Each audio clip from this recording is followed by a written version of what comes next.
আজ তো আমি খুব খুশি, কারণ আজ আমার দাদার ছেলের মুখে ভাত। আজ অনেকদিন পর আমাদের গোষ্ঠীর লোক সবাই এক জায়গায় হয়ে গোষ্ঠী গুলনি করবে।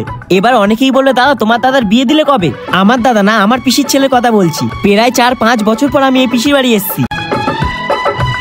জানো তো, সবাই আশা করেছিল যে আমার পিসির ছেলের বিয়ে হবে, সেই বিয়েতে সবাই ফাটিয়ে নাচ করবে। কিন্তু ও কি করেছে, সবার আশায় জল ঢেলে দিয়ে পালিয়ে বিয়ে করেছে। বাড়ি থেকে সবাই মেনে নিয়েছে, ওই যে ওর কোলে দেখছো, ওটাই হচ্ছে আমাদের ফ্যামিলির নতুন মেম্বার। এক কথায় বলতে পারো যে সবার ছোট।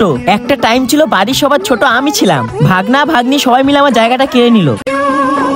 হ্যাঁ হ্যাঁ, সারা জীবন তোকেই ভাগনা ভাগ্নিকেই কোলে নিয়ে নাচতে হবে, তোর আর বিয়ে করতে হবে না। যখন আমি এইদিকে একটু আমার ফ্যামিলির সাথে নাচানাচি করছিলাম, তখন এই পাড়ারই কয়েকটা ভাই বোনেরা আমাকে চিনতে পারে। অনেকক্ষণ ধরেই দূর থেকে আমার দিকে তাকিয়েছিল, আমি ঠিক বুঝতে পারিনি। দূর থেকে দেখি আমাকে হাত নেড়ে ডাকছে।